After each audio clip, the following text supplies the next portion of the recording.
Alright guys, welcome back to another MCOC video. I know I haven't posted in a while. Again, uh, I've had a lot of life things going on and I really haven't wanted to make content. But here we have the Banquet event. I did spend $300 on 3 Odins here. And this video, I'm just going to be talking about my thoughts of this year's Banquet, the good and the bad, and what I'd like to see moving forward. And I'll just have my opening in the background overlaid. I did open a few dozen Banquet crystals before this video, but I didn't manage to get footage on that, so this is what you get. I also have some rank ups at the end to see what I ranked up. It's pretty much just all of the key champions that I really wanted, like Scorpion, Hulkling, all that sort of stuff. But yeah, let's move on. First, I want to talk about the goods of the event, and like I said, there's a lot. Again, most people have probably talked about it a bit, but this is probably the best Banquet we've ever seen in the game. It feels a lot less like a cash grab than other ones did, from even the ranked rewards, right? A lot of people definitely have their opinions on the rank 5s being given out and even the rank 6s. However, I do think those are very, very good things for the game, because if you think about it in like terms of actual scope, the only people who are getting the rank 6s are like top 3, and again, if you're willing to spend the hundreds of thousands of dollars needed to get those champions, I mean, a rank 6 is probably worthwhile. And as for like the rest of the community, it doesn't really affect us, because most of these players are me playing in probably high tier or very top tier Alliance War, and again, most people just aren't there and are not going to be facing that. And even if you are in Alliance War, more specifically, it's going to be very, very like niche situations where having a rank 6 compared to a rank 4, rank 5 on defense is going to make like a drastic impact. And again, there's only 3 of them in the entire game. So again, first off, the chances that you fight one is already minuscule, and the chances that you get assigned one or choose to take one, depending on how your alliance does things, although I think most top tier alliances do planning, again, you're probably just not going to ever fight one. And the same goes for Battlegrounds, right? Even if you were to come across someone who did have a rank 6 Punisher, again, Punisher is not that scary of a defender, and again, he can be kind of annoying, especially with the extra rank bonuses and the damage through block or whatever. It's not going to be the worst fight in the world. Obviously, you probably still lose, and that's if you don't ban the Punisher outright, right? Like, you have the choice to ban them. So, again, I just don't ever see this being an issue in Battlegrounds unless, like, you have to ban, like, 2 other champions. Like, if you cannot fight Serpent at all, if you have no Serpent counters, like, no Yelena counters, no High Evolution counters, no Dark Phoenix counters, blah, blah, blah. You know, like, you get the point, right? Like, unless you have to ban other champions, then, I mean, like, I guess maybe it could hurt you, but if you're struggling that badly in Battlegrounds, then I don't think the rank 6 is going to be making the whole difference between you and the people who have Punisher. I do think it's really good to incentivize high spenders to keep spending so that they can generate money from the game instead of these like mediocre, like low to mid spenders who have tried to like push to spend even more than they usually do on this event, or not this event, on previous events. As someone who is, I wouldn't say low, but you know, I've kept it at $300 this event. I don't always spend on other ones, at most like $100. Again, I wouldn't say that's a low spend, especially for a lot of people, but I don't, it's, compared to like a bunch of other people who spend like $1,500 every event, capping out the web store track and everything, I'd say I don't spend that much. And, again, it just feels like I've had to spend more and more these last few years just to like remain slightly competitive, right? And by like slightly competitive, I mean like hitting Mysterium and Battlegrounds level competitive. Again, if you don't, like, it's possible to do that if you don't have like a huge roster size, but it's not favorable and it's a lot harder. Like, I don't have a 7-star Dark Phoenix, and again, as Dark Phoenix counters come along in the game, it's going to be a lot easier and easier. But again, we've only really seen one, which is Nico, and everyone else is sort of like a shot in the dark, like you have to have the perfect fight. Um, so yeah, I'm really glad that they're making this really tailored to really high spenders to make sure that they're not like feeling left out, so that they can be making the most contributions towards the game economy and towards Kabam, because I don't want to. Maybe in the future if I get like billions of dollars a year, I'm gonna try and make my own stake in the game, but probably not gonna happen. Anyways, apart from that, I think one of the biggest things they've done really well is separating the good rewards and the okay rewards from the Jubilant and the Superior Banquet crystals, sorry, and making it so that you want the Jubilant crystal rather than the SBCs. I think this is a really smart way to have people want to invest more units into the event, because in general, the SBCs are pretty awful. Again, if it was just the event with the SBCs, it probably wouldn't be all that great. And yeah, I mean, the most you'll probably be getting is like a few tier 7 basic and a few tier 4 alpha, which again, not the greatest rewards. But since you have the Jubilant layered in through the event, which does actually give you meaningful rewards, it's a lot better. And it makes the Superior Banker crystals a lot more, like, value, I guess you could say. And I do really like the grace aspect of it, because, again, when things are just purely determined by luck, it's just kind of frustrating when you pop, like, 40... If you were to pop 40 like SBCs and you just get no Jubilants, that would be horrible. I just would not spend on the event if that was like a likely outcome, right? But since you have the Grace, you're at the very least guaranteed it every 15 crystals, which already makes it like fairly worth it. And now we can talk about the Jubilant crystals as I'm popping them on the screen. They are pretty damn good. The biggest thing that I want to say is just if they took out the 7-star Nexus crystal, it probably would have been the best crystal in the entire game, and I probably would have spent just a teeny bit more to get a few more, maybe not actual cash, but units. I'm just going to save those for July 4th, because the way that the game usually works is you have Banquet, which is your least, like, value, like, in terms of, like, game progression spending event the entire year, because again, at this point, most people already have somewhere like 15-20 of the highest ranked champions, and again, you're just going to be getting more of them. For most people, it's not the hugest deal, right? If you already have like 20 to 30 rank 4s, getting a lot more rank 4s isn't like the craziest thing, but you also get a bunch of other stuff here, like Awakening Gem Crystals. I got a ton of those this event. Although I'll probably have to rant about that in another video, but they are kind of terrible now. I don't really care about Awakening Gems. They're, like, limited use at best. And again, we just don't get enough limited champion season. Again, I'll go over that in a different video if I want to. But, yeah. Back to the Jubilants. Again, just, like, having the most common reward be a tier 4 basic on its own is already incredible, right? Like, again, you only have to pop 3 and you're most likely to get a rank 4. Obviously, it's not 100% and it's not likely to happen, but, you only need 3 of them for another rank 4. And if you spend, like, a decent amount of units on this event, you'll probably be getting a few rank 4s just from the Jubilants alone.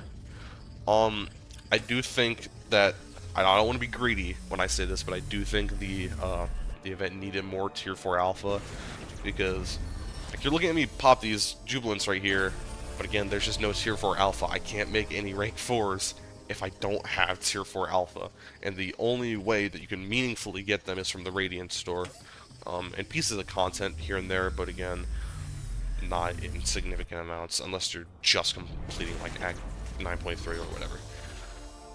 Right, so again, here I don't remember exactly how many. I probably got like 3 or 4 tier 7 basic just from these Jubilants alone, and I got a ton more from the first opening I did, and I just don't have any tier 4 to use them on. Now, thankfully, they did add them in the extra milestones, which I'm super glad they did, because, I mean, I just would have had like 12 tier 7 basic with no one to be able to rank up with, because I just don't have any tier 4 alpha. But yeah, that problem did kind of get cleared up by the track. I don't know how Kabam did the track. I'm assuming they just layered these rewards. Like, they probably have like a small team back at the office over the break, and they say like, oh crap, they're actually hitting these milestones. Let's put in a few more rewards, and then they just sent those out. I doubt they had these pre-schedules, because they don't really look pre-scheduled, especially with the tier 4 alpha one, like I was just mentioning. Just shoved 8 into one of the milestones. And I mean, I'll gladly take that, but I guarantee they did not think this over because of or like think beforehand about it, because there's no way they were just saving the tier 4 alpha all in one place. But, yeah, again, now onto the tracks. I think the solo event was okay. I mean, it had a few good things. Again, you got like 10, or not 10,000, or was it 10,000? You got like 10,000 Awakening Gem Shards, you got a few Tier 4 Alpha here and there, you got some SBCs, you got a ton of like sort of tame rank up resources, you got a Titan, 2 or 3 gem, and you got a key at the end. The key is probably the biggest prize there. Again, if you don't get X23, that is not a bad champion, but, you know, not particularly the best. The Alliance one, I think the Alliance one is pretty much exactly the same. Yeah, it just has a Jubilant at the end, and it has a key like halfway through, and pretty much the exact same rewards. Not the exact same, but you get the gist of it. Nothing crazy. However, the Realm event was really, really good. I'm looking at it now. They added some more milestones. I'm looking at it. Nice, more tier 4 alpha, more tier 7 basic, and an awakening gem. Just a generic awakening gem. That's gonna be pretty good. I really hate the Titan shards. I'm not gonna lie, they suck. The Titan crystal is kind of just mid. I already have 120,000 Titan shards, which I don't even know where I got them from, but I have not been opening Titans. I opened like 4 or 5 on the first day the Titan came out, and I've just been saving them ever since, because I don't really care about any of the champions in this pool. I got my Lizard, I have Dracula, and again, I kind of want Mr. Knight past that. I mean, I don't need him, and I'm probably not going to rank him up. You did see I got a 3 to 4 skill gem just then.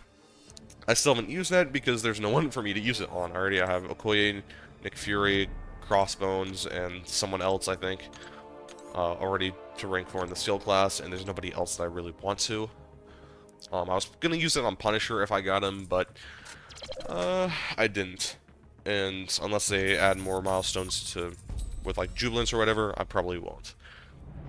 But I mean, looking at the rest of this track, like even before they added the extra milestones, the Deathless Champion Selector, the extra 3 to 4 gem, all that stuff, I mean, this is pretty dang good, right? You get 150 Founder's Keeper 6 stones. Again, not my favorite item in the game, but again, more 6 stones, I'll take it, right? Personally, I'm getting like 550, I think, when the event's over, because of the tier 5 alpha I pulled, which is just out of sheer luck. That's another good thing about the event. I'm really glad that they made the change to have the tier 5 alpha be a meaningful reward, because I just do not give a shit. Sorry for the language. I do not give a shit about tier 5 alpha, because again, the first 3 are going to be full catalysts probably from like Act 9.4, then like some Karina challenge, and then play some other piece of content for your first rank 5. So again, I just don't care. But yeah, we have a Awakening Gem. Again, Awakening Gems have kind of lost value. But again, the more you get, I don't want to spend generics on any of these other champions. So again, I'll take it. You do have a key in here, and just a bunch of other like generic rank up resources like towards the beginning of the track, which is really, really nice. Again, I don't really have too many complaints about the track. Just the Titan shards, because again, Titan crystals suck. But past that, I mean, if I were to like change it up a little bit, I mean, again, just more tier 4 alpha. I mean, they did add some more. I'm looking at it right now towards the newer milestones, but again, I just wish they had like plastered it a little bit more out through the event, because I did not want to wait 2 weeks for me to get it. I really like the Deathless selector. I didn't get any of the Awakenings except for Deathless Vision, but he's awful, so kind of hurts. I do really like the Absman Kingpin selector. The only problem is, it kind of makes me worried for what they're going to do for this year's Heart of Fire, or whatever event that is. Because, again, we're going to have, like, 3 sales back to back to back. Spring Cleaning is always, or not always, but, like, last year was pretty good. The year before that, I low-key quit the game during that time, so I don't remember, but I don't think it was too bad. Then, you have Heart of Fire. Last year was really, really bad.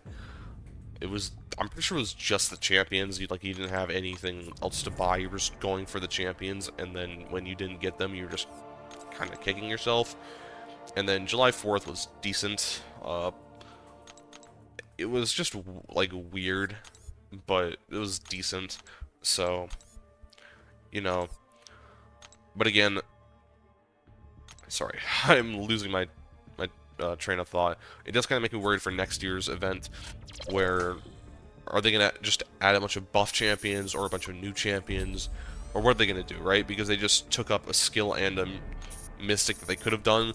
They might just put a bunch in one class and just throw it out. However, I do think they're probably just going to save it for Christmas, right? Like, throw out like a Kitty Pryde, an Archangel, maybe even a CGR if they wanted to. I'm trying to think who else isn't. They could probably buff Thor and put him in one of these events. You know, there's definitely a lot of buff character potential. But past that, I mean, we're getting really, really low on the amount of champions I can add in these events. And considering the fact that they aren't, like, going to 8 stars soon, it does kind of make me worry about the game, like, economy, or, like, Kabam's, like, the profits they're making. Because, again, I'm personally, if there's no, like, incentive for me to spend, I'm just not going to, right? And again, if the only incentive they make is just, like, spend $20,000 or you just won't get any rank 5s for the rest of the time playing the game, I mean, I'm just going to stop playing, right? That does kind of worry me about where the game is going to try to bridge the free-to-play, low-spend, mid-spend, and whale like gaps. But again, I think having a ton of them in this event, especially like on the top of it already being like a fairly good event, did definitely help it, right? The biggest reason I wanted to spend $300 was to get that extra selector so I could get both Absman and Kingpin. I don't really care about Kingpin, however, he is a good champion to be able to use eventually. Again, I have that 3 to 4 skill rank up gem sitting in my back pocket. Could probably use it on him if I find no one else. But yeah, let's talk about the actual box champions now. I do really, really like the champions they put in this box. It does kind of make me worry about why Kabam took so long to put these specific champions into the game. Again, Thor Jane Foster and X23 buff champions. Thor Jane Foster looks solid. She just kind of looks like a better America Chavez. I don't have any plans of ranking her up because she doesn't look like she has anything. Again, it's this sort of like kind of nuky champion like class that Kabam has made in the last like year or two, where you have these like solid champions that are pretty good, that can do some fights quickly, and other ones they're like harder in like a fairly decent amount of time, but they just don't like do anything, right? Like Jane Foster, she has some utility of like the nullify and like the shock resistance, but like I'm just not gonna use her for anything. Like I just don't know where I'd use her. Battlegrounds maybe like a rank 4 sig 200. I know Andy had a ton of stuff, or not like a ton, but he had a video on her on his channel where she looked pretty good. But I mean, like I have like 6 other mystics that have more utility, do better matchups, and are just faster than Jane Foster. So again, I just don't like see the reason to rank her up. And again, X23 kind of suffers from the same thing, except that she doesn't do fights fast enough, right? Like I'm pretty sure you have to have her at rank 4 sig 200 for her to even do like complete fights in her like rotation in battlegrounds. And again, I just don't think she's like able to be used in war because she has no utility. Like all she does is supposedly hit hard, and she's kind of mid at doing that. Uh, Even so, then we have Valkyrie again. I think they just kind of forgot about her because Valkyrie, she's really really good. Again, she falls into the same category that I just put Jane Foster in, right? Like her utility is kind of iffy. The unstoppable, whatever it's called. I think they might have added a grit to her. I don't remember, but she has some decent utility. But again, I just don't see myself using her because she doesn't do any matchups well. Like any needed matchups well. That is. Again, I might rank her up because I did really like using her as a 6-star, but again, I think her time has passed. But Scorpion, Nimrod, and Hulkling are all great, right? My Hulkling is going to be my first rank 5 if I get a generic. If there's like a generic way to rank him up, he's my favorite champion in the entire game. Um, he's just so much fun to play, and yeah, I mean, I just don't really know what else to say about him. And then Scorpion and Nimrod. Nimrod, I think, is a bit long time coming. He is really good, but I think I see him more as a defender than an attacker. Um, because again, there's a lot of shock immune champions. Maybe not in like the mutant class, but you know, he does do really good damage, and he is really strong anyways. So, um, yeah, but I just don't think he's like that much better than some of the other champions that they've already released, like Nick Fury or future Ant-Man, right? I think both those champions are a lot better than him, and they came out earlier.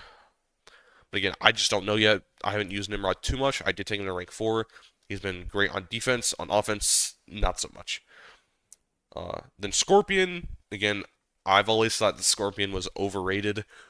Um, but again, like playing him now, he is still a very good champion, right? Like I ranked him up all the way to rank 5 as a 6-star. Kept him in a ton of my Battlegrounds decks, but like as time went on, he just kind of like didn't really do as much.